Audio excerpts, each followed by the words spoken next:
Hi, guys. Welcome to the Dot Wave Podcast. My name is Seamus, and I'm joined again by Andrew, my co-host, my partner in crime. Today we're going to be talking... Hello. Oh, shit. He's even saying hi. Oh, shit, boy. He's alive. Well, what's up? Today we're going to be talking about mainly charging your worth. And it's such a difficult thing for freelance engineers to do, especially people who are starting out. You know, you feel like if you ask for what you actually think you're worth, you're going to scare people away. So you ask for too little, and then you end up working for just so little money that you get burnt out on the project. So today we're going to talk about that a little bit and just some of the aspects about it, you know, how to navigate deals with people, why it's important to respect yourself in that regard, how it can stunt your growth if you don't respect yourself in that regard. Yep. Andrew, it's a tough hurdle to get over. Yeah. So Andrew, let's be honest with each other. Let's be honest with everybody. Yes. Do you think you have a problem with not charging your worth, with underselling yourself? Yeah, I do. You know, if I were to put it on like a ratio kind of scale or like a track of completion, I'm like 50% there to where I can actually approach people with confidence with what I know I'm worth. But there's like this weird boundary where it's like you don't want to scare people away, like you said. And I would almost rather just use my time to make music because it's what I love to do and get paid a little less within reason, of course. You know, that there will be people who just don't come in because I can't do these super lowball projects, but it does have a lot of wiggle room when it comes to how badly I want to get someone in to be busy and do the thing that I love to do. But usually by the end of that, if it's like a medium low flat rate, I end up making like $8 an hour, $7 an hour. And like you said, you just get burnt out on it. You kick yourself in the ass about it. Well, do you want to know something? I think that's perfectly normal. I think every single person in this profession has an issue with that because we're so passionate about the subject matter. It's music, it's art. We just want to get to the point where we're having fun and we're sitting in front of the computer making a tune, right? But our artists are such bad business people, and I'm one of them. I really didn't start respecting my worth until the last year and a half-ish, and I certainly did scare people away every time I respected myself a little bit more, but the last year I've been full-time. I think it's actually been a year now of being full-time just doing audio. So that's amazing. Yeah. So you will get less work when you respect yourself. Make no mistake about it. You will absolutely have less people coming to you. People will stop coming to you, and it's scary. It feels like you're drowning when it happens, but in my opinion, very chaotic. Yeah. But in my opinion, it's better that way. I mean, would you rather have, you know, double the work at half the price, or would you rather have half the work at double the price, you know? Definitely. Option 2. Yeah. All the way. Yeah. And they're paying for good experience too. You've been doing this for X amount of years. You understand these tools and when and how to use them. You know, not everybody does. It's like a trade. You don't see a tradesman out here like an electrician making minimum wage. A trade or a craft, whatever you want to call it. That's what audio is. It takes a very long time, and you know, usually requires learning under somebody. Not always, but usually, and just years and years of dedication and grinding. Absolutely. So I've been doing it since I was 17, and I'm about to turn 27. Like I've been doing this a decade now. So, that's a while, man. Yeah, so I think it's worth charging something that is sustainable for me at this point. Of course, man. You burn yourself out if you don't do it. Yep. You really do. I'm ending a couple of well, not a couple. I'm ending one project like that right now. There was like $1,000 for the whole album, and it's awesome music, super fun. Like, love the dude, love working on this kind of music, but the pay grade at this point is so low. It's like $3 an hour with how many hours we spent recording. Yeah. And even at this point, you know, with that medium rate, I do notice that I have a little less work. Some of my online clients kind of dissipated. They might send me something every now and again, but it's not like the twice a month that it used to be. Yeah. Because I upped my rates because I want to do this full time and make a successful living out of it. You know, it's something fun that I don't hate. And the work has been cut in half, but when I really look at it, I'm making about the same amount of money. Yeah, it seems so stressful, but the reality is, like, less work is good. If you can get paid the same amount for less work, you have more free time to pursue whatever the fuck you want to do in life. You have more time to Yep. learn new techniques, to write music of your own. You have time to be a person and go see your family and go hiking and all the Yeah. normal things. Go on a date, you know, fucking talk to girls every once in a while. God forbid, you know? Yep. Get Actually take out trips of your places. room and away from the computer and interact with people. So Yeah, experience, man. yeah. That's not stuff you get very often working full time, but let alone when you're stringing yourself so thin. Yeah, absolutely. You're always in front of the computer. There was probably 3 or 4 months. This was before I even went full time, where it was constant. Like, of course, I was working a day job already, but then I would get Yeah. home and have like 4 to 6 more hours of work, and then fill my weekends up with more. Oh yeah. I didn't see the downtown Wairika where I live for like a month, dude. I Yeah. didn't go anywhere. Yeah, I mean, It's miserable. even just other things like you don't have time to relax and play a video game or like watch a movie or just anything. And like to me, Yep. something that I've noticed that's very important for my creativity to recharge is I need to consume other art forms. Like I need to read a book, Of course. or I need to watch a film, or I need to go on a hike and just see nature, which is fucking beautiful. Nature might as well be art, right?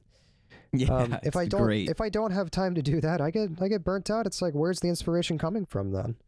It's hard to be inspired when every single day you're just sitting in front of a screen. There's nothing Oh, inspiring totally, about man. that. Yeah, absolutely.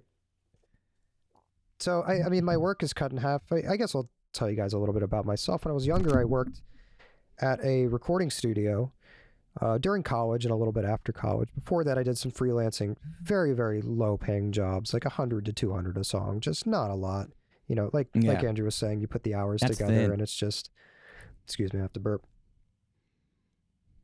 Always just have to burp during the podcast. I didn't even eat before it. I just have to. At least one. At least once, usually multiple times. I guess I'm just gassier when I'm on camera for no fucking reason. Gassy. Um, I'm bashful. But you know, just I remember there was a project I took before college where I got paid $1,000 for 10 songs. I was like, that's great. Somebody paid me $1,000.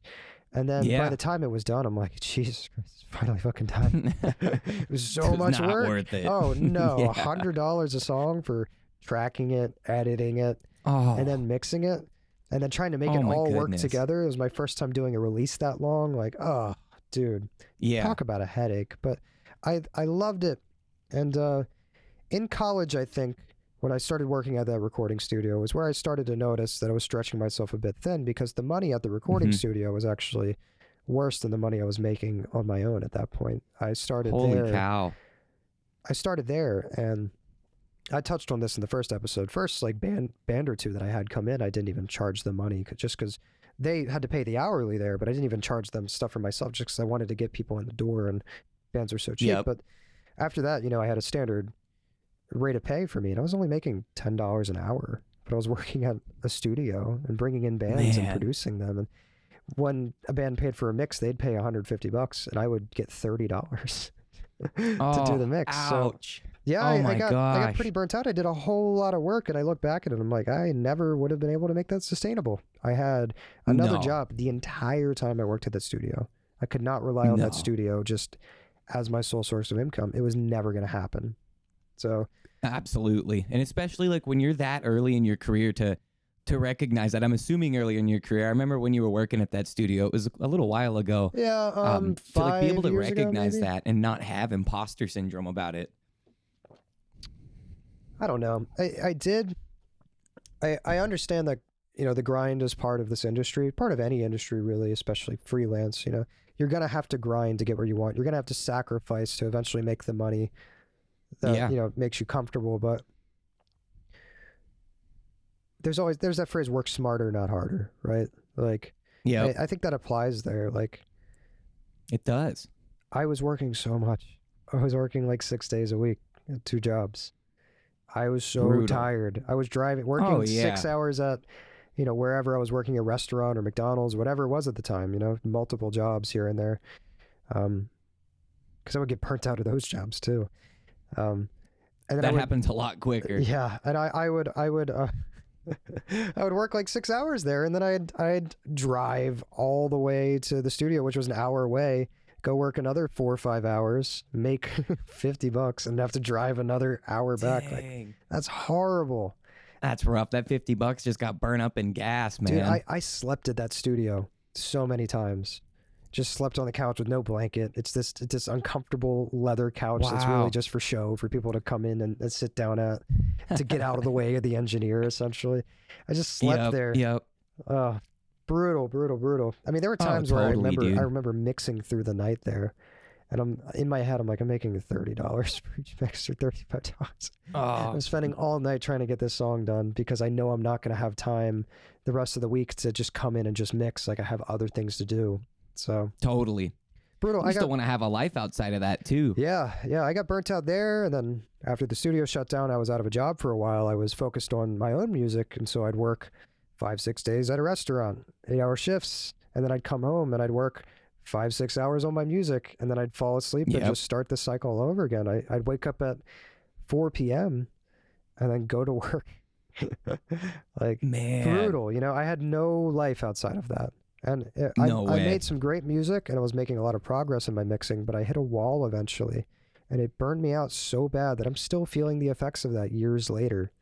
I think taking care of your mental health and avoiding burnout at every possible moment, just avoiding that, it's smart, man. It's hard to recover from. My entire attitude and outlook on work-life balance is forever changed. I can never go back to that part of my life where I was grinding that hard. And I think the part that hurts the most was I was grinding so fucking hard, and I look at the money, and the money did not make sense.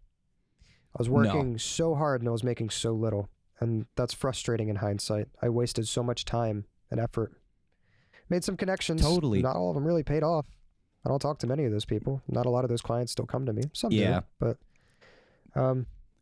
yeah, man. It's tough, man, because like when you're first starting and you're like actually making money, for example, like in a studio or DIY at your house, it's kind of exciting to be like, oh my gosh, like the same thing, like $1,000 for 10 songs. You're like, holy cow. Yeah. Four-figure number. Like, I'm going to take that. Yeah. Yeah. Holy shit. $1,000. That's a pretty big number if you've never made more than $100, whatever, you know, $100, $200. Yeah.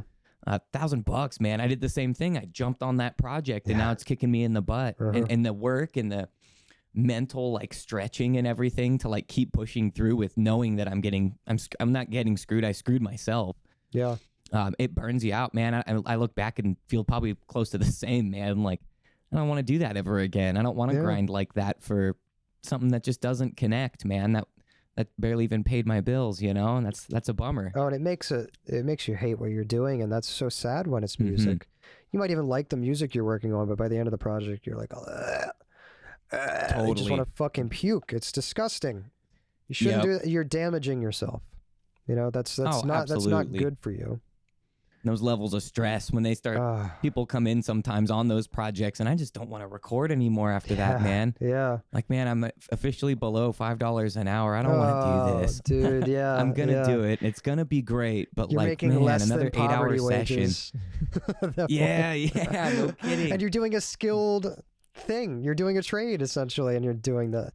It's so funny because nobody undercuts plumbers, right? The way that they undercut artists or producers. Not at all. Or people in music. Like, when a plumber comes by, you're not like, you don't expect them to work for $5 an hour. But when it comes to recording, people don't respect it for some reason the same way. Yep. People who They'll know get calls in what's the up. afternoon saying, hey, I just wanted to talk about the rates, man. And like, if we could work something out, I'll give you a guitar. I'm like, I can't do that, man. I'm sorry. That's when documentation started coming in. Not the worst. At least you're getting paid. I've had plenty of people just try to talk me down with nothing to offer. Just like, come on, man, do me a solid. I think there's situations where you can allow yourself to get talked down, right? Like, I can think of plenty of situations. Like, let's think of 2 or 3 scenarios, right? One would just be like, let's say work's slow and you just don't have anything coming in, and they offer you something and they're like, they can pay for 5 songs, but they want to do 6. Give them that fucking 6th song for free. Just do it, especially if you're recording it properly and you're doing the drums at the same time and the guitars at the same time. Like, you're not adding that much work onto it. So you might as well, because being paid for 5 songs is better than being paid for no songs. Yep. Like, and it makes you look like you're like buddy old guy over here giving him a free song. It makes you look like a stand-up guy. Yep. A scenario I recently had where I gave someone somewhat of a discount is they had a kid who dumped water all over their stuff and was like just being a kid, totally tore up his gear. Poor guy. So I took like 30% off the total cost of a single, and I said, go get yourself like a new interface and Very a new nice of you. microphone. Come on down, like we'll just record the song, and we did, and there we go. You know, Amazing. like just like real life scenarios can happen, but they still want to make music, and if it really works out and the time is allowing, like you said, why not? Well, I think it's important though when you do make deals for people like that, that the next time they come in, you make sure they understand like, no, you owe me. Like this is how this works. We can't do this every time, you know? Yep, absolutely. One time gig. Yeah, that's where respecting yourself comes in, because if you allow them to keep doing it, then over time they're really just taking advantage of you. Oh, totally. Yeah. It kind of becomes the expectation as well. Yes, yeah, and at that point they start valuing you less. They're not talking you down at that point. They just don't think you're worth that, you know? Yeah. It's like subconsciously weaved in. Yeah. Almost. I mean, the more you ask for, the more man. people respect you. It's just a fact. I don't know why that is, but I know. you can try to give your shit away. You can try to do free songs for people, and most people just won't take you up on it because they see you doing stuff for free or for really cheap. They're like, that's not worth it. This guy's not going to be good. Yep. They see you asking I even a decent... tried that for like a week. Yeah. Got nothing. I tried that for years, dude. Yeah. Shit. I'm to get stubborn. my name on some cool stuff. I'm a slow learner. I'm very stubborn. Not in the same way, dude. Yeah. And most of the time it's bad for me. You got to climb out of a little like guilty hole. Yeah. Like the past 5 years, how you screwed yourself. Yeah. But what's another scenario where it's smart to do that? So, like we said, smart if work is slow. It's also smart if if there's an ultimatum on the table, which maybe the artist is a savvy businessman and they say, this is what we can pay for this. If you can't make this work, then we can't come to you. And if it's close enough, get that. Again, if you need work, you probably should do it. It's not, you shouldn't be mad. That's like, don't hate the player, hate the game at that point, right? Like they understand how sales works too, and they're haggling. That's okay. And if you need it too, that's usually where I'll draw the line is like, if I need it and I have time, like I'm going to do it, you know, but within reason though. Within reason, yes. $50 a song, I'm sorry, like I can't do that, man. That's brutal. The hourly I've been asking for is the last year and a half has been $40 an hour. And that's great. I'm willing to go down. Ooh, maybe I shouldn't put this out here. Ooh, now maybe people will undercut me. But I've been willing to go down sometimes to closer to 30 an hour. Like, we can get into the discussion of flat rates versus charging by the hour, right? So often with a project, if I am the producer and I have a good amount of creative control and it's basically a collaborative effort, which is how it should be if you're coming to a producer.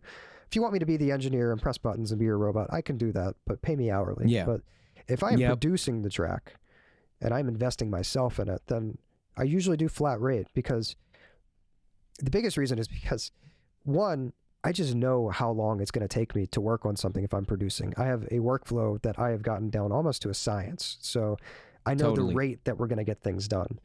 If there's hiccups along the way and my hourly goes down from about 40 to 30 from that flat rate, sometimes, you know, if we take a bit more time, if we mess around and we joke around, we're looking up a YouTube video of a meme or some shit, like what, I don't care about that, you know.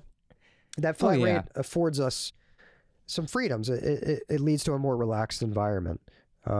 And like I said, if I know I'm going to be able to dictate the pace, I do that. But if I don't know the client and it seems like, you know, they have a vision, which is totally cool, but they're going to do things their own way. If I just kind of get that vibe, it's hourly. And I've been pretty good at figuring that out. Like, I think I mentioned this a few podcasts ago, maybe even in the first one, where I had an artist come in and they were asking me to work on spec, which the idea of on spec means they take your normal hourly rate, they multiply it by 3, but you only get paid if the artist gets picked up by the label that they're shopping the demo to. Oh, so yeah, you did talk about this. Yeah. And, you know, flowery language, like, I know this guy, I made this deal for this many millions of dollars. It's like, okay, that's cool. But they definitely seemed hesitant to just pay me, which is like, that's other red flags. Like when you're name dropping and, you know, just a lot of red flags went off. Things that I learned over the years of like, I feel like I'm getting conned here. They're trying to wow me to work for free. So I was just like, nah, you know what? I'm not interested. If you guys, I'd love to work with you guys, you know, 40 an hour. We can make that happen. And I never thought I'd hear from them again. And then a week later, they were like, okay, we'll book for 40 an hour. It's like, Cool. they literally, like, There we go. they were just trying to get me to work for free, essentially. They were just testing out. Totally. So I stood my ground and it worked out. And it does, half the time it's going to work out like that. The other half the time, the people were like, I can't do that. I was like, all right, see ya. No skin off my back. Is what it is there. Is what it is, son. I can't be angry about that. No. They have a budget. No. I can't accommodate that budget, but that's not my problem, you know? And there's somebody out there for everybody too, you know. They'll If find they somebody keep looking, cheaper. there's producers left and right, dude. There's so many people who undercut everybody else. I know good producers who charge so little. And it angers me because it angers me because they make it harder for people like me, where I'm charging not a lot. I'm charging a fairly decent rate, something that I can would live say off fair. of. Yeah. Yeah. I mean, I'm thinking about raising it to 50 an hour this year. Hey, viewers, maybe in the next episode or two, I'll have my acoustic panels up. I bought acoustic panels, you know, and I bought a lot of other gear this year. And the previous year, I bought a computer and just a lot of shit, and it adds up. And that plus inflation, with the amount I've invested, plus inflation, plus how my skills have increased. Of course. I think I might have to just raise it to 50 an hour. I go to the grocery store. It costs me another 10, 20 bucks every single time for the same things now. I know. So it's incredible, dude. I think it's if I don't raise my hourly, I'm basically giving myself a pay cut at this point. It's not really up to me. So, but I mean, it's the same as a day job, man. They only give you a 5% raise when inflation was 7%. Oh, brutal, yeah. But either way, like, you don't want to. $50 an hour is not exuberant, you know. Like that's a standard I wouldn't say rate. so. I would say even 60 is a standard studio rate. Although at 60, I would probably imagine you'd have a bit more outboard gear than me. That's when things, just because I've worked at a $60 an hour studio, I have like, okay, this is the standard for that. But yeah, I think 50 is fair for what I have to offer. I can do live drums. I can do any instrument you want. I can mix the fuck out of it. I can master it. I can edit everything. Yep. You know, anything you want. I can live stream the session. You know, lots of things. You've got the capabilities. I can there play the instruments at your for you. Man. I can write the song for you. So, yeah. I mean, that's a whole other discussion. Is like, right now we're charging for our time, right? But in the future, we should really be charging for our creativity, which is worth a whole lot more. Because I have artists who come to me who love them to death. It's collaborative. Sometimes I end up writing a majority of the song, if not the entire song, for them. And it's great to be paid for my time. Don't get me wrong. I'm getting paid pretty well for my time, but a part of me is like, man, you know, maybe I should start asking for points on the back end, or maybe I should. It's not like these heavier bands really blow up like that, but just maybe in case, right? Or maybe I should start charging more if I'm being creative like that. It really makes you think, you know. It does. I've thought about the same thing. Yeah. If I'm taking a big piece of the song to myself, you know, or a majority of, I should say, whatever, I feel like the pay should be a little more as like an actual producer, and then the engineering should be separate. It does feel like that, but I think simplicity, especially with a local crowd, is nice. You know, they go to your website. I don't have my rates on my website. I think that's smart. Even though I've just told them now, hey, if anybody super rich comes to me and they manage to watch this video and find me through that, well, I guess I screwed myself, right? But I like transparency, but the idea of not putting your rates on your website is, what if somebody who is a fucking multi-billionaire comes to you and they're like, how much can you do this for? You'd be stupid to charge them the same amount as a local guy, you know? Yeah, and it's good to have a conversation. I like having a conversation. Yeah. I have my services on my website. I just don't have the cost of them.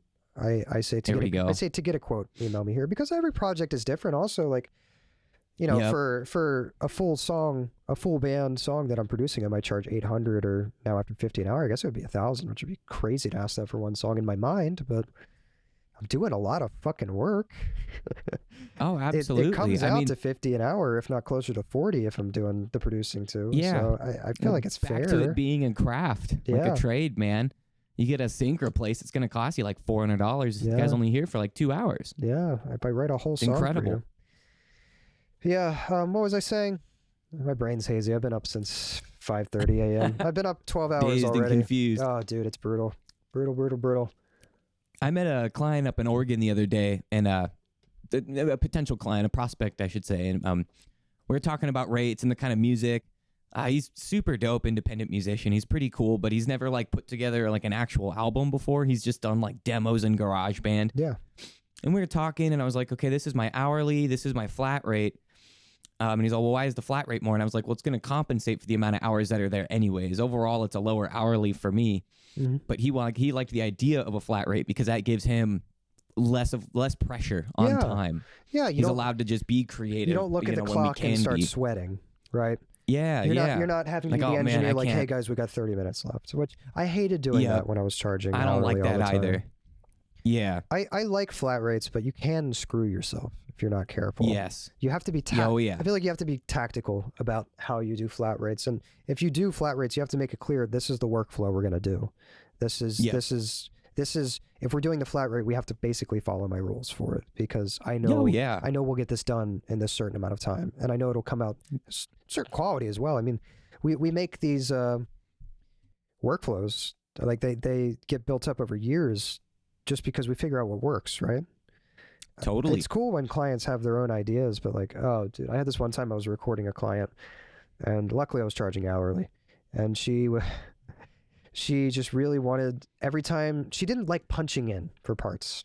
She didn't like to punch in. Oh no. She couldn't wrap her head around it for some reason. It was frustrating. It's like, no, like you'll even hear the song before it comes in. Just start playing along. You know, it'll punch in. Yep. The edit's seamless. She's like, I would just rather start from the top of the song, and it's like a 5-minute song. Like, oh my god. Oh no. It took hours to record that guitar, and the guitar turned out horrible. I mean, oh dude, that hurt my heart so much. There are a lot of like small tips and tricks and things that just save you so much time, dude. Yeah. And I'll try and explain this to some clients. Granted, I've never had someone who wants to record whole songs, but just certain ways of going about things that would just generally serve the music better than their idea. Of course, I want to word that differently and say my idea is better than yours. I'm not going to say that, but you know, like this is a great way to move right now. It's going to save us time and it's going to make the song sound great, but they don't want to do it because it involves like comping or like moving this or bringing in a digital drum or a bass VST or something. I think artists have to get it out of their heads that there's any such thing as cheating when it comes to doing studio recordings, because anybody listening other than audio nerds or guitar nerds is not going to be able to tell what the fuck you did. They just care if your song's good. That's all. Yep. They really don't even care about the mix all that much as long as the mix isn't bad. If it's not noticeably bad, they don't care. It just needs to be fine. Totally.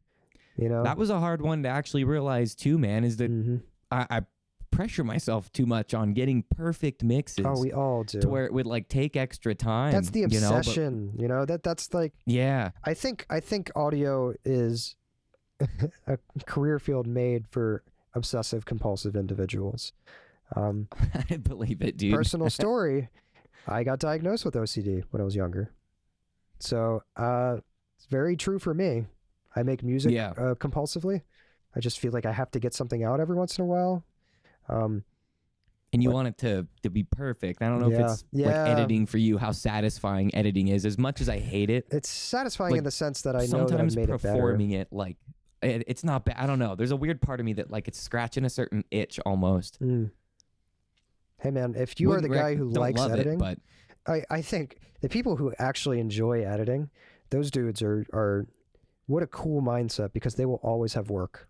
You know, everybody needs their shit edited, and everybody's the first thing they do when they start making enough money to start throwing work to other people is like, please tune these vocals for me. I don't want to fucking do this. Totally.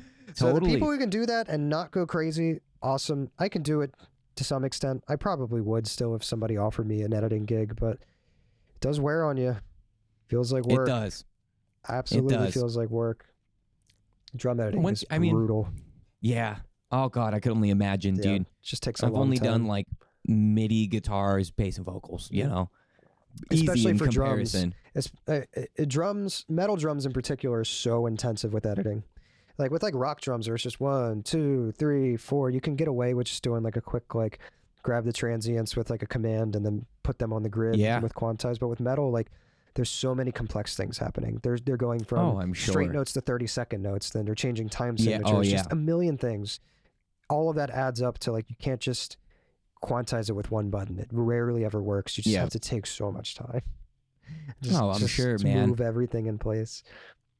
And I don't have much experience in Reaper. It's like called dynamic splitting, I believe. Yeah, you I can don't have much split. experience with that, but like it gave me a headache a long time ago when I'd get stems from like that Cambridge website that were kind of floppy. Yeah, I would yeah. just end up like trying to manually edit them myself because I was like, man, I could probably do a better job than this command. But then again, I didn't know what I was doing with it. I just saw that on Google. I was like, hey, that's a cool function. Yeah, Let's try that. all you do in Reaper is you split both sides of the audio, and then you hold in Alt and you click in the middle of the waveform, and you can drag the audio within the waveform around. That's how. Oh, that's cool. It's slip editing, I think they call it. I have no fucking Okay. idea. I don't fucking know. That sounds right. I feel just like I've know how heard to that been do said it. before. I just know how to make Yeah. shit sound good. Do it Totally. slap? That's the question, right? But does it even either or? But it do. So I feel like a lot of like deep fried memes have just corrupted my vocabulary. Oh, dude, I understand that one, man. Oh, A lot of dude. the hip new age lingo. Dude, I made a part of me. I made a funk track yesterday where it's like the Hey. trap music with like the super farty 808s and it's super distorted. I made that with my buddies. Sexy. It's Yeah. so fun. It's like a dance track that has that aesthetic. It's sick. That's cool. That was You'll have to exciting. send that to me. Yeah, for sure. I'll send that to you after. All right. Anyway, getting back to it. How do you... The biggest question is, how do you know what you're worth, right? How do you figure that out? For me, it was a lot of just experimentation, trying things, seeing what I could get people to pay me for, and then going into the studio world and realizing what my mentor was getting paid versus what I was getting paid, and going like, oh, okay, and seeing where his skill level was at and the type of gear that he could offer. And Totally.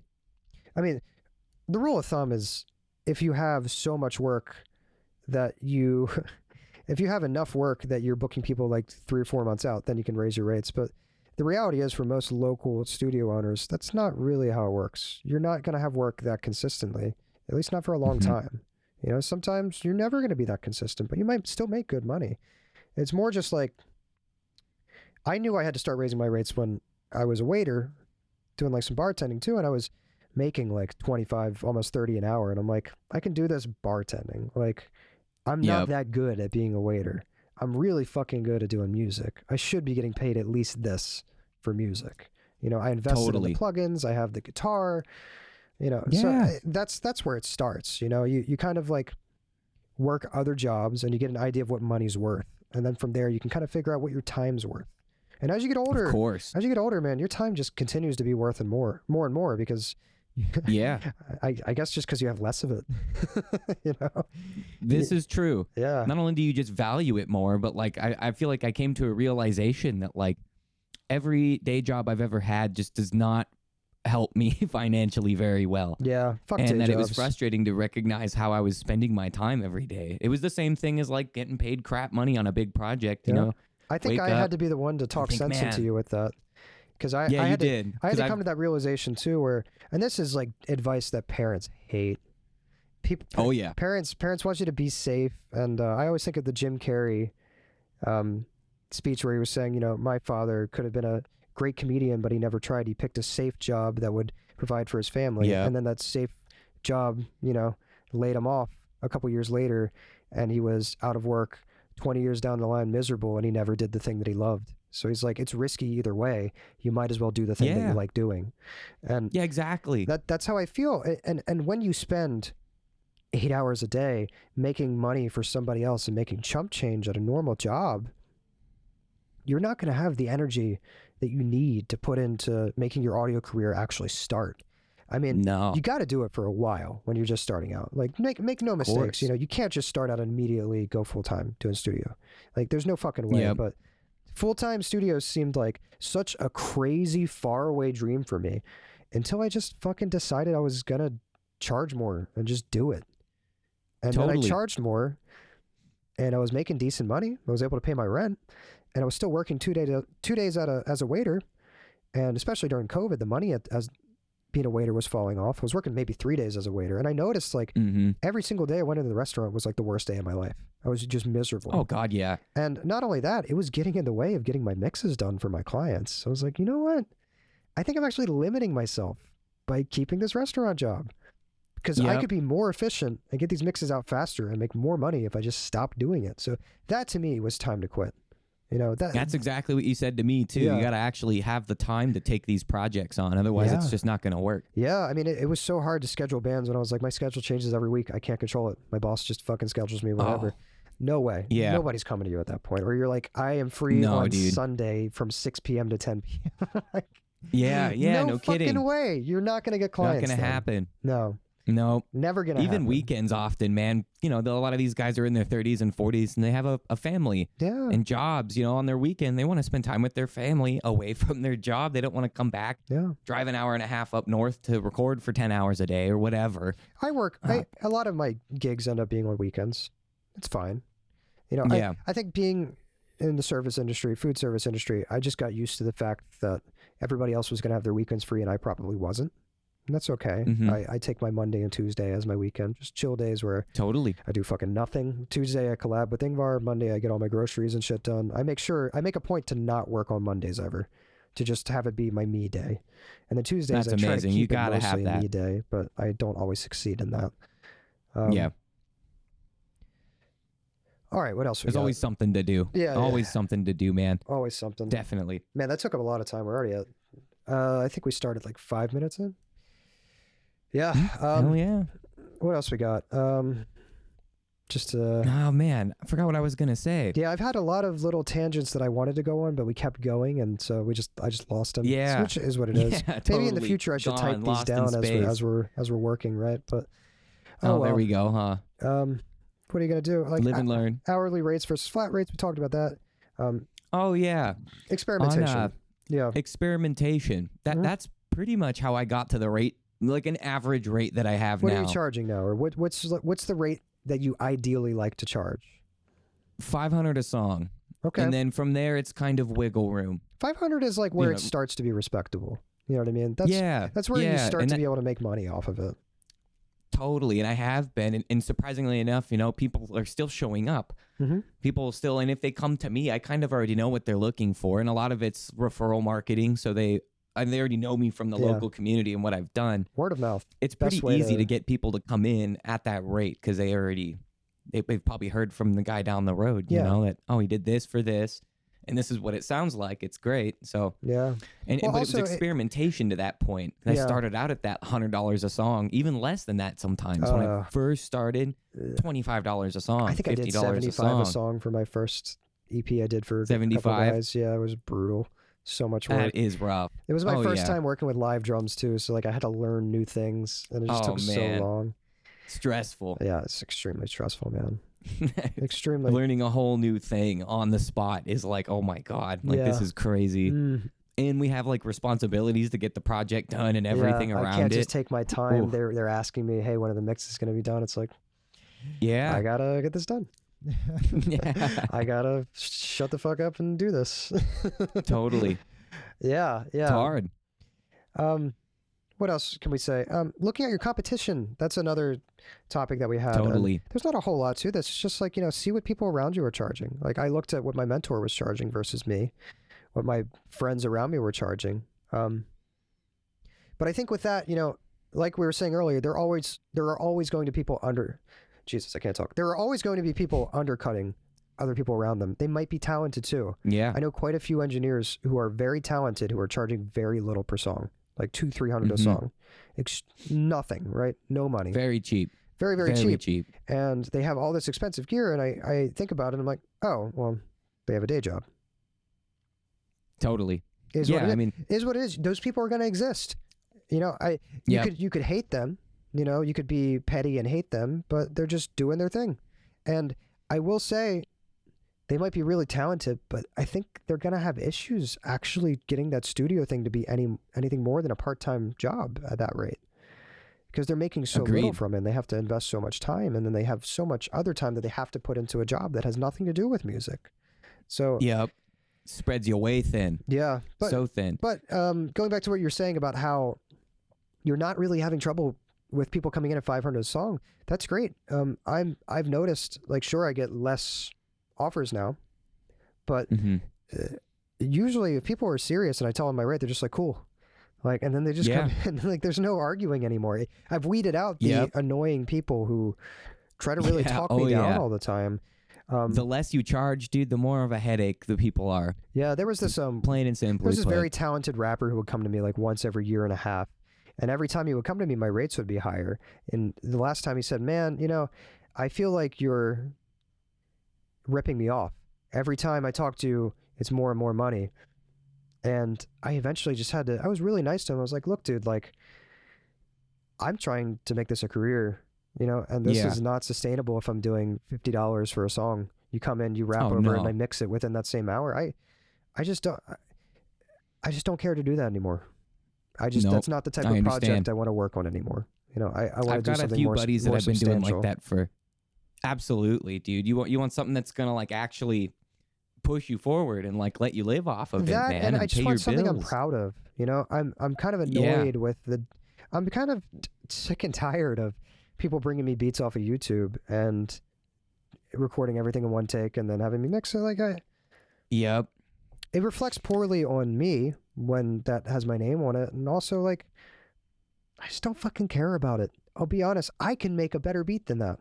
I make beats. I'm Buy sure a you fucking could. beat for me. All those guys, they'd always be like, yo, do you make beats? For me? They'd always say, do you make beats? And I show them my beats. They're like, that's sick. And I tell them the price. They're like, oh. And then they never fucking buy one. So like, why do I even keep these guys around? Like, they're not worth my time when they pop in once a year and I make $50 off of them. The SoundCloud rap community is very hard to make money in because you say you're worth something, but then they'll just immediately go like 5 times less of that number. Because they know that it's not much work. They know that like I can get it done in like an hour. Yeah, but just so because like, well, why should I charge you $250 or why should I pay you $250? It's like, well, man, like you got to understand I've been doing this for so long. You're coming to me for a service that you can't do. You want it to sound great. Mm-hmm. You want it to reflect good on the musician, of course, because that's your job. You're paying for your experience. They're paying for your experience. They're paying for the years you put into getting good at this stuff. That's exactly it, man. Oh, dude, I had somebody say that to me about a mix, and he still has never gotten the mix. He hits me up like once a year. He's like, hey, I'm finally ready to pay for that mix. I'm like, okay. Is this much? Is this much? Here's my Venmo. And then he never sends me the money. He's done that to me. I think he's like in and out of jail too. It's like, it's probably sad, but like he's just, he's all over the place. I mixed this so long ago and he just never paid for it. I was young and excited and he said he was going to pay for it. So I mixed it and then he never paid for it.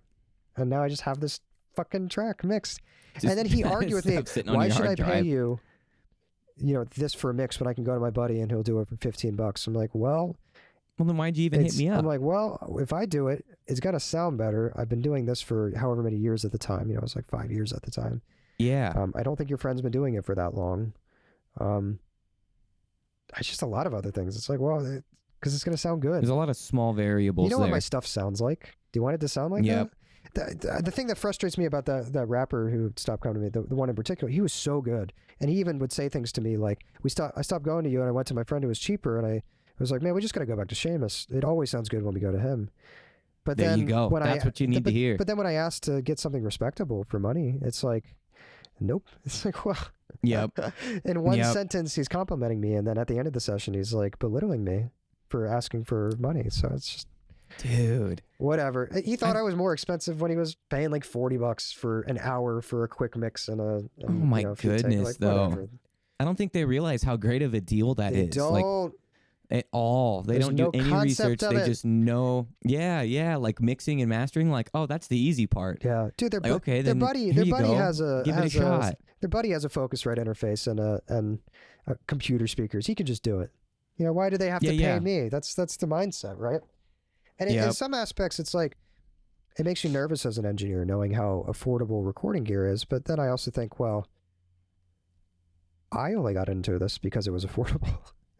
Yeah, exactly. And now we're great at it as opposed to a lot of people who aren't. No, great. They get it to think that it's easy. Great is maybe an overstatement. I think I'm fine. Well, I would say great in comparison to where I was. Yes. Yeah. If I'm comparing. Compared to amateurs, yes, I would say we are much better than them. But are we all the way at the top? No. I think no. I think there's a lot of work to do still. There is. Don't get me wrong. Absolutely. That's what makes it fun.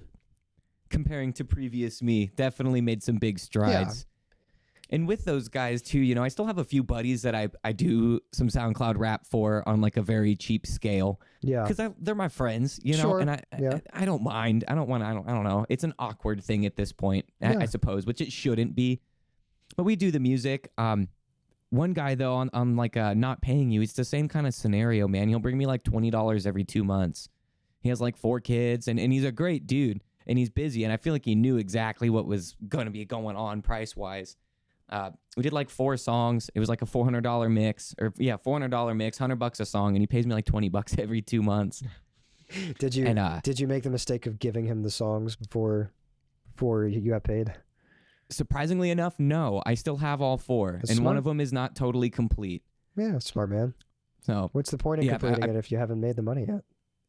exactly, dude. I like to get exactly. paid I've up had that front. happen before. I like to get paid up front. That is just the way to do Yeah. it. Now, if it's a larger project, if yep. I'm charging $800 to $1,000 a song, whatever it is, I'm not going to ask them to put up the $1,000 right away. But I'll be like, when we get to each stage of the song, you have to pay X amount. If we're tracking drums, Yes. you have to pay $200-$300 that day to track the drums and then pay for the editing.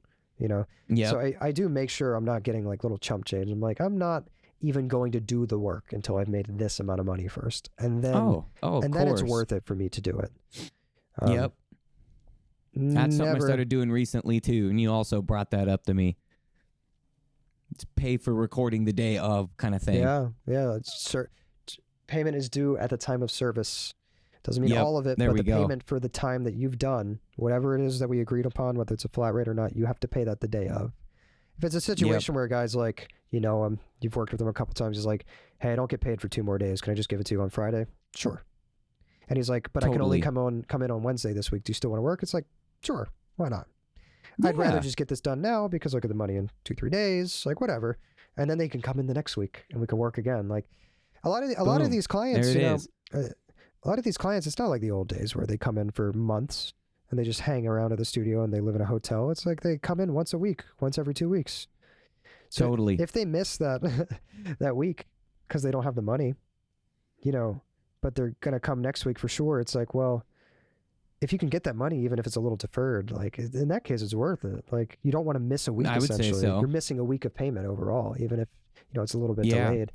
But I have limits. There was one project last year where the guy got like $700 behind, or maybe a bit more. Ooh, and he's like, that's significant. Can we work today? And I was eventually just like, hey man, we got to start catching up on this before we do any more work. I'm starting to get uncomfortable with it. So oh yeah, I think that's fair. I think I had done like agreed the demo with him, and then he was like, actually I think it was more than that. I think it was like 1,600.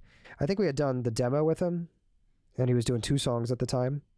So 2 demos, which I helped him write, right?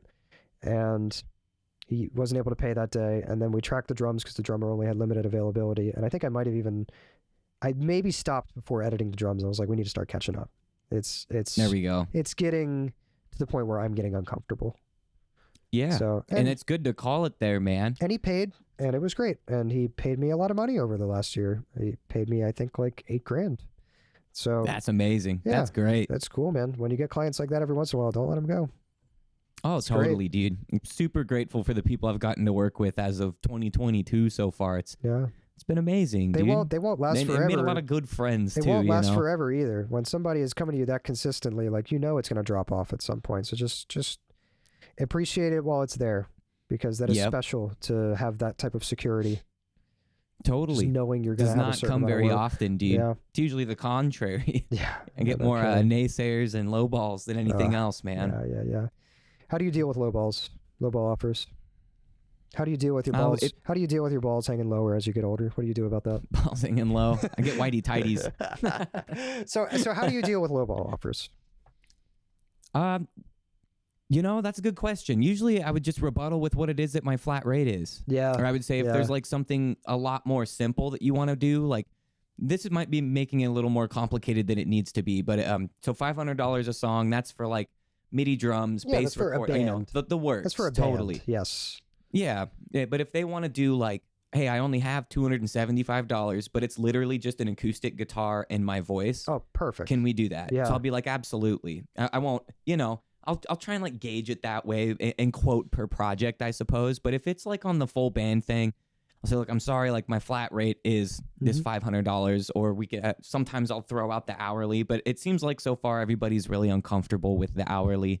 Yeah, So I just started doing the 500 flat the hourly rate. is really tough to sell, and only people who are experienced are going to be okay with it. And Yep. even then, like I said, the hourly is mainly it's mainly an insurance policy for me at this point. If I know, if I get the vibe that they're not very professional, that's really just to cover my own ass if they end up taking super long time to track anything. Yep. Like the bassist who ended up It's a taking great way to look at it. Like the bassist who ended up taking 3 hours to record a simple bass line, and he just couldn't get it because he just couldn't.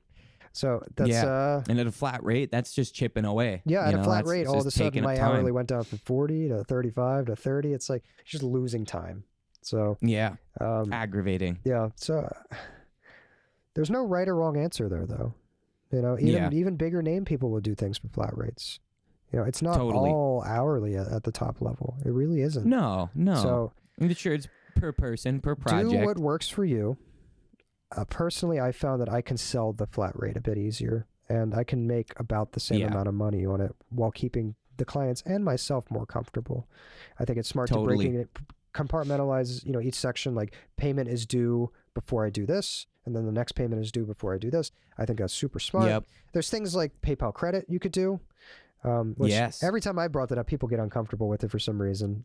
I just don't think they like it. I don't think they like I'm doing it with one project right now on 3 tracks. Hey, that's great. Sealed the deal on the first one. I've probably talked to like 5 or 6 different people about it, but finally this like 6th or 7th guy was like, you know what?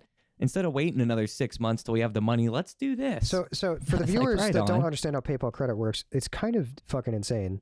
If they get approved for it, a small loan through PayPal credit, they have 6 months to pay it back with no interest. So the engineer gets the money up front. You get the entire project payment right away. So you are paid, you are ready to work, you are feeling good, and you're ready to, you know, you're ready to put in all the effort. The band is excited, the money's there, they don't have to worry about it anymore. And then the next 6 months after that, they have time to chip away at it. Before any interest between kicks multiple people too, depending on how long that is. Yeah, so PayPal credit's kind of magical in that sense. But artists get scared of it, I've noticed, just because it's same with like the hourly rate. They're scared because it's a commitment. And it's a loan too. It's a commitment, you know, and it's going to affect their credit. And I get why they'd be nervous about that. But if you're serious, like, why would you not just do it?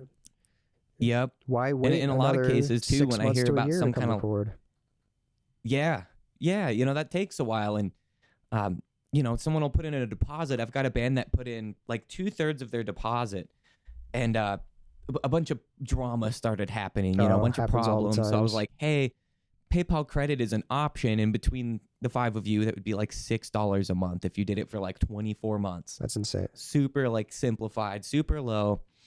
And they just left the deposit. They're going to wait till they have the money together because just the stability, it had me nervous, kind of like back to an insurance policy with you. I wanted a certain amount down to actually start, you know? Yeah. Which is smart. I was afraid that it wasn't going to pursue. Smart. Yeah.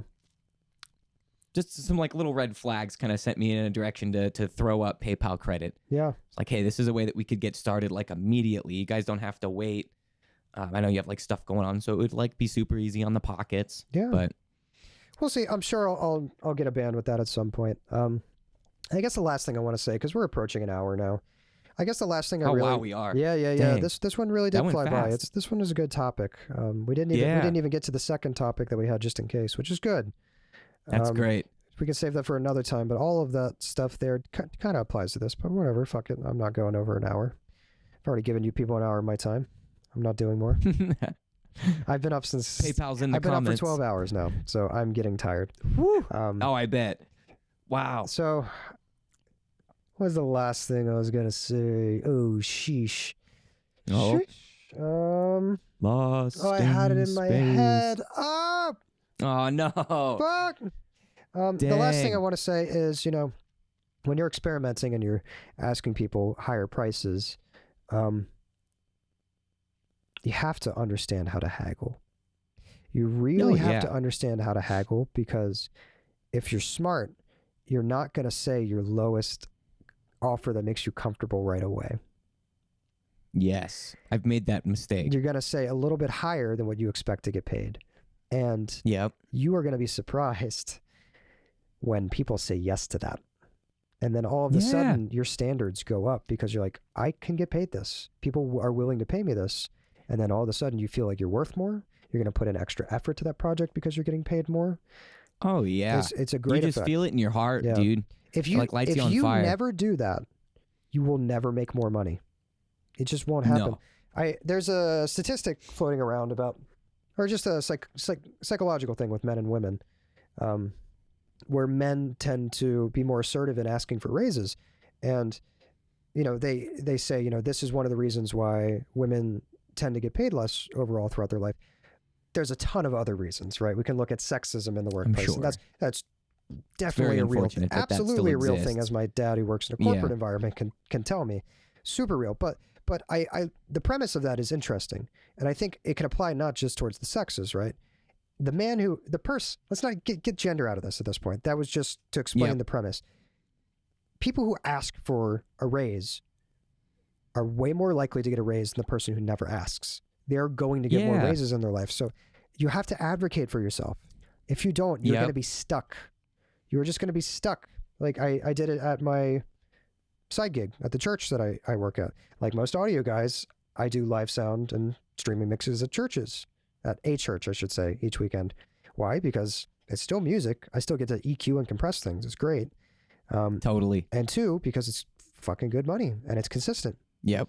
It wasn't good money for a while. And after a while, I was getting annoyed, and they spent quite a bit of money on, you know, another department, on gear.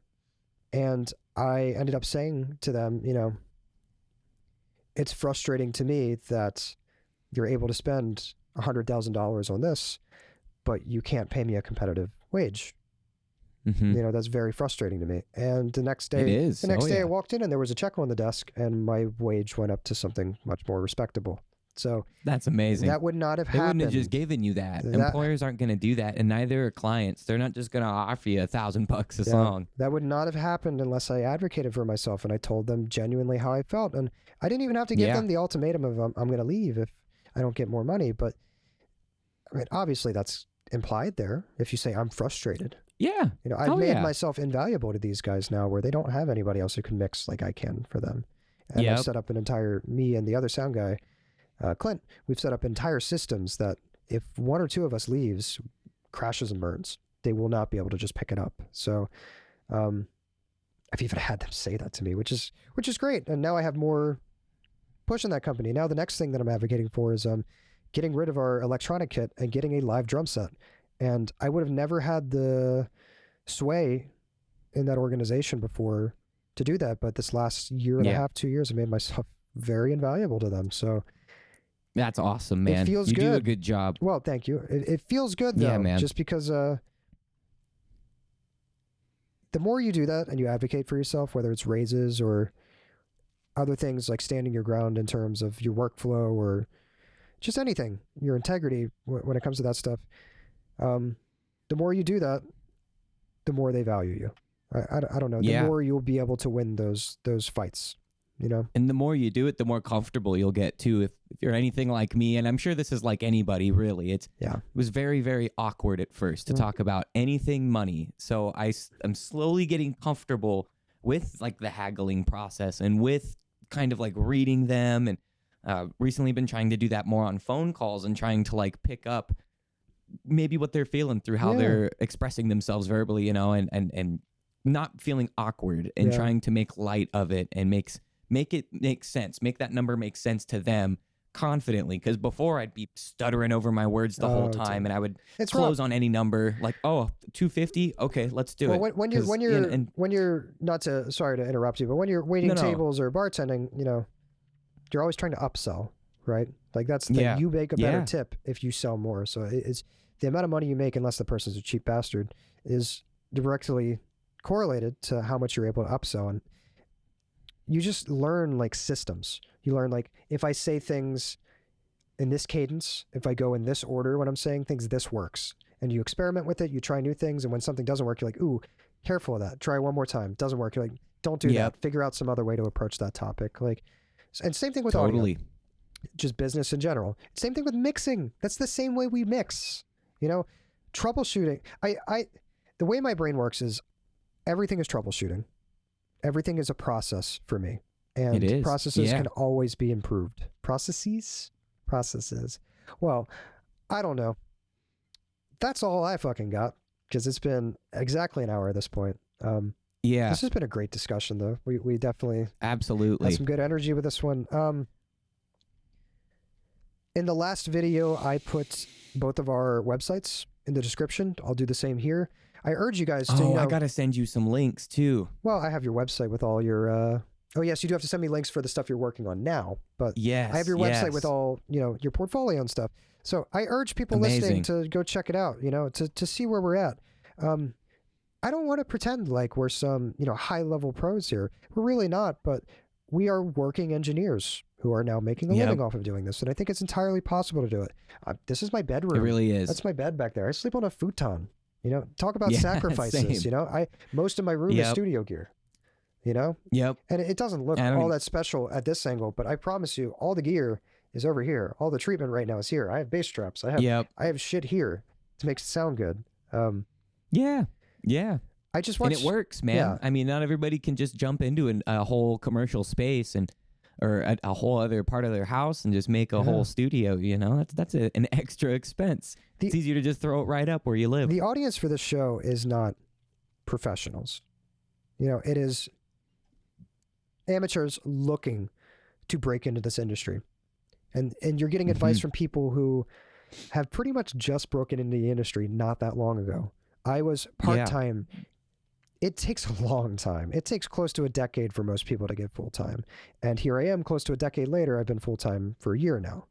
It's a very slow grind, but I promise you, you can do it and with less than you think you need. I worked at the studio before. I didn't make good money. I work out of my house now with a little bit less gear, but you know what? My mixes sound better. I get paid more money. Yeah. I can pay all of my bills with studio and live sound. And totally. I work less. I work so much less. Oh my God. I work so much less. It's amazing. It's amazing. I'm not working 5-6 days a week. It's great. I mean, there are weeks where I might work 1 or 2 days and I'll make $1,000 sometimes or more on just those 1 or 2 Isn't days. that a and good it's feeling? like, holy fuck, It doesn't happen all the time. There are weeks where I make $300, $400, That's what life's about, man. It's not schoolwork death. Fuck that. It's not that. It really isn't. Even if you love all the way through, like your whole career, you absolutely are diehard passionate. Go ahead, do it, man. Yeah. But it's going to turn into work at some point. So bear in mind that like the things that we're talking about are very real, and hopefully they can kind of push you in the same direction. Yeah. This show is not to stroke our egos. I mean, part of this is like, of course, let's just be real with you guys. Part of this is, I have some downtime right now. I haven't had a single studio session in 2 months.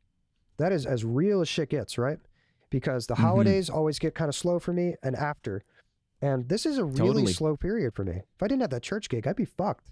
So, as audio guys, it's important to find consistent streams of income where you can that are still related to your field. And they exist, guys. I promise you. You can play in usually multiple. You can play in a cover band. You can fucking do anything. You can work at a church like I do sometimes. You don't have to be religious to work at a church. I'm not. I never thought I'd step foot in a church again. Yeah. and here I am making good money at a church, working 2 days a week now. Now I'm actually that's great. I got more hours, which is great because I make more money. That's part of me having more sway is I get to be like, I think I need to be here more so I can improve things more. And I'm not lying. I want to put in more work. I want to make it better. It's the truth. Totally. I don't know exactly where I'm going with this, guys, but I just... We're looking for something to do. I'm not stroking our egos. I just want you want to be real. I have downtime, so I started YouTube. I started it with Andrew. Andrew's doing all right now. Things are all right. I'm bored. I have large projects on the horizon that I'm just waiting for them to come in. I have 2 albums and a few EPs scheduled for this year, and they're going to take good care of me. Oh, that's awesome. They're going to take good care of me, and I know I'll have random new clients come in, right? But that's kind of what we're saying is you can work less and you have time to pursue new things. Like if I was still working a full-time job not doing this, I wouldn't have time to even entertain this YouTube thing. I don't expect to make money off of YouTube, but who knows? If I consistently do this for 2-3 years, maybe this grows into something, right? If I keep getting better at video editing and you just need to give yourself the time to pursue things like this, and you need to do your best to diversify your income. And it is a long fucking grind. But I promise you guys, I absolutely promise you, as somebody who's had many ups and downs, you know, a lot more downs than ups. If I can make this work, if I can make this work, and it's scary every day, I'm like, it feels like it's going to crash in, but it's not. I'm doing all right, actually. Yep. I'm projected to make even more this year than I did last year. It's amazing. But that's so sick. I might actually hit 40K for the first time in my life. That's fucking great. Yeah, that's beautiful. Just from doing audio and music, mostly musical related stuff. So that's incredible. Guys, it's totally doable. And we are not speaking from some huge position of authority. We are regular dudes like you. And just trying to remind you that keep it up. You can make it happen. I believe in you because I'm not that special. I know people better than me. But I know people better than me who are making less money than me. Yeah. Because they exactly. I was going to say the same thing. Because they gave up and they dropped out and they had a kid and they raised a family and then they got a job at Amazon or something. And keep it up, guys.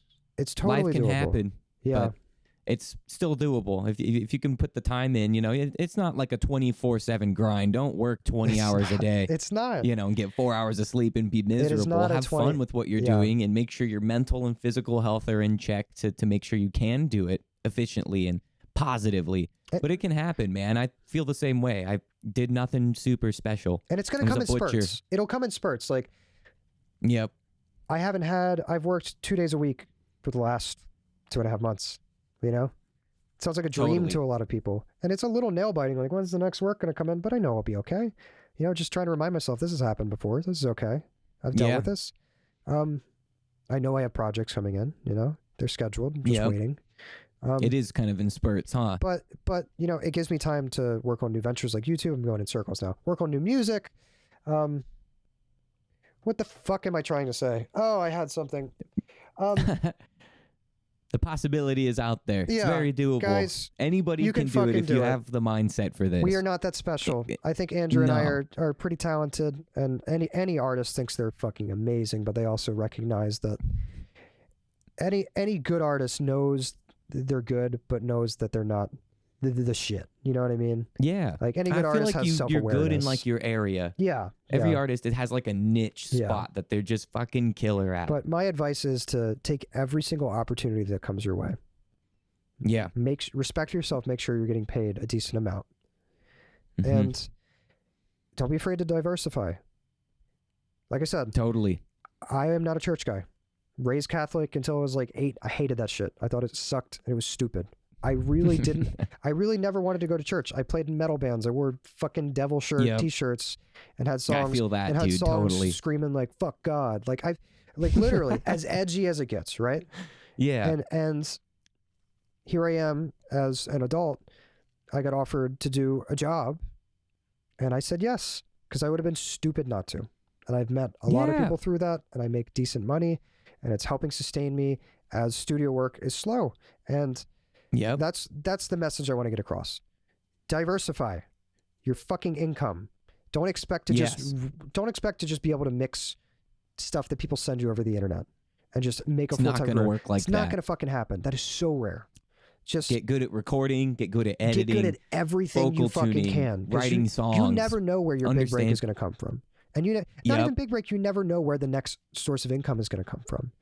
You know? No, it changes like every week. I feel like there's something different happening. Learn to do Even everything. though I only have a few, but it's like back and forth constantly. Become a total package. And when you do have downtime like I do right now, if you manage to be in a position where you have a consistent source of income and you're not working that much and you're waiting on larger projects, like when those large projects come in, that's what I was trying to say. It will be working 5 days a week for quite a while when those large projects comes in. I will be fucking busy.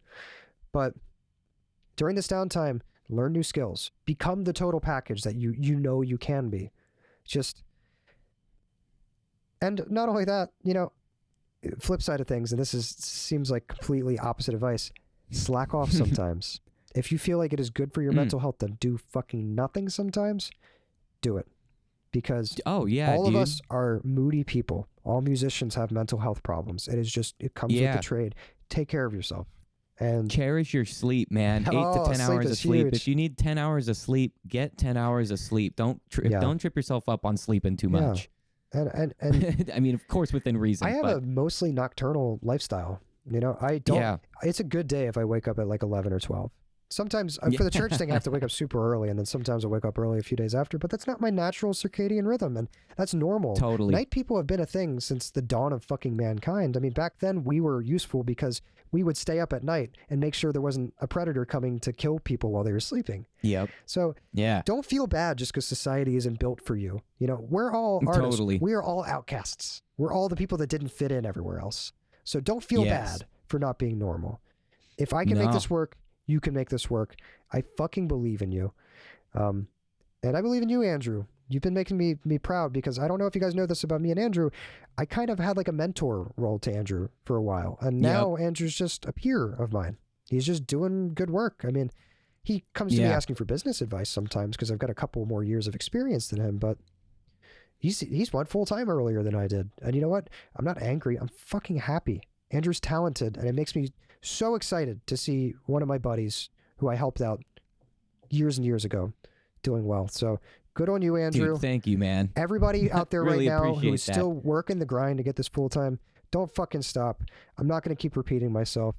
I'm getting slightly emotional about this because I love this shit. And I'm passionate about this shit. Agreed. And I know that when you're grinding, it seems like there's no way out of it. But if you just keep going, you will be surprised at when you get there. It feels like a shock, and you feel like you shouldn't be able to go full time, but here you are, and you're able to do it. And then things are going to be tough either way. A month later, you're like, I don't know if I'm going to keep doing this, if I'm going to be able to keep doing this, and it keeps happening.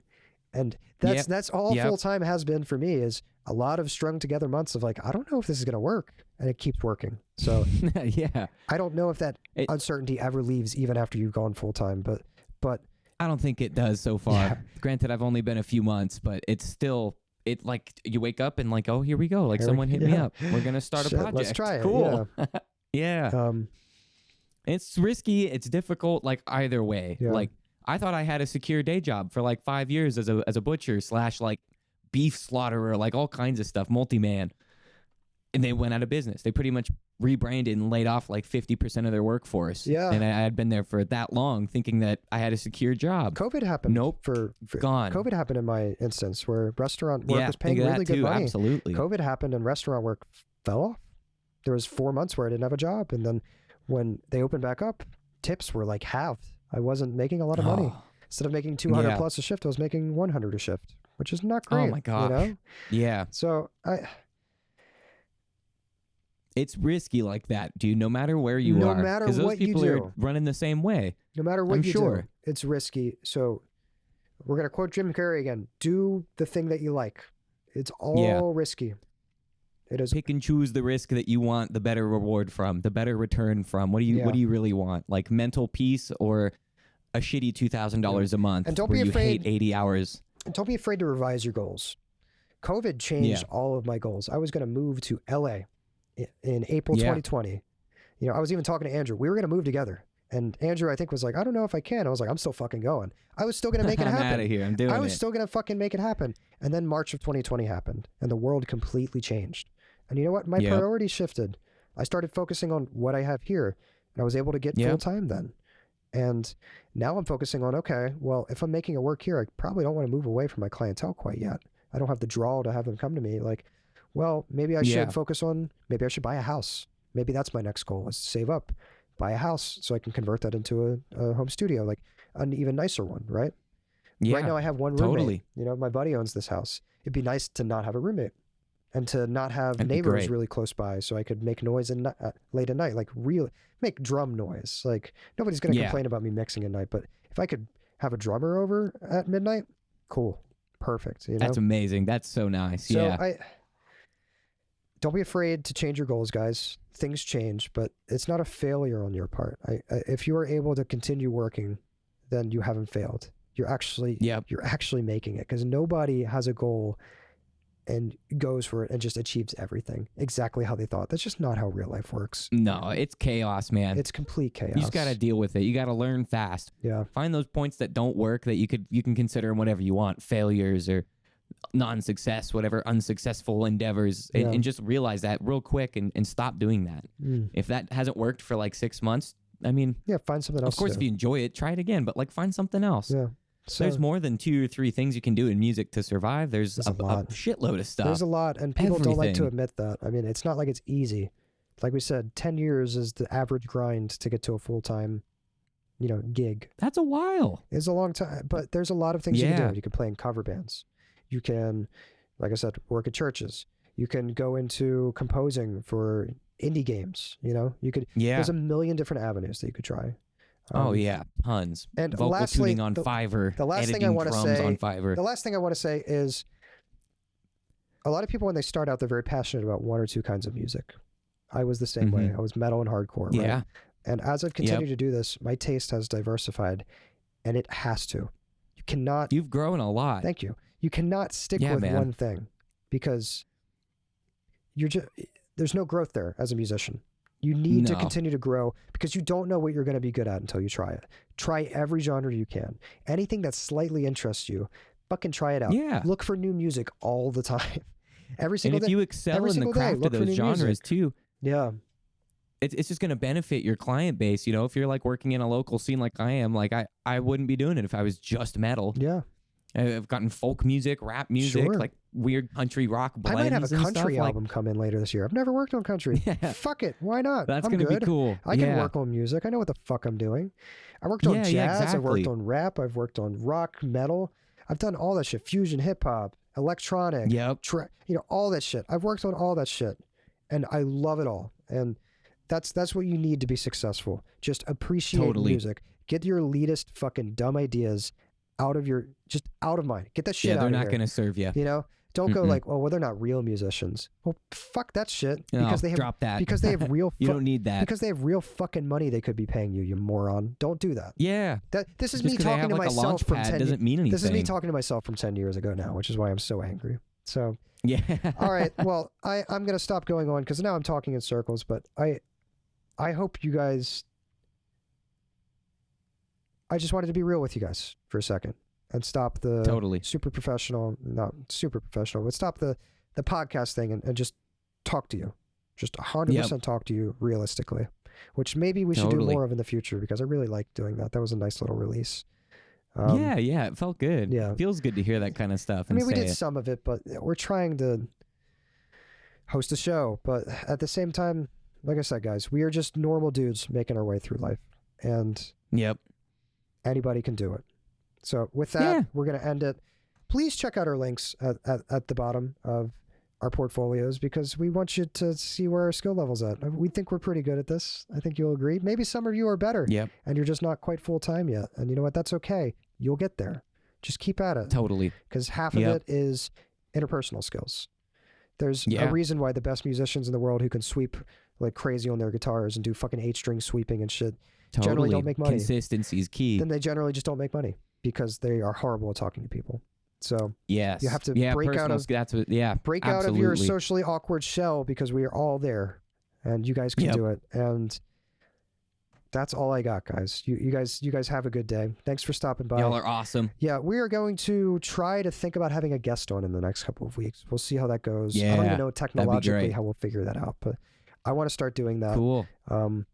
Just so we don't run out of things to talk about, so it doesn't get fucking boring. So, all right, guys. See you later. Thank you for tuning in. Thank you very much. Later.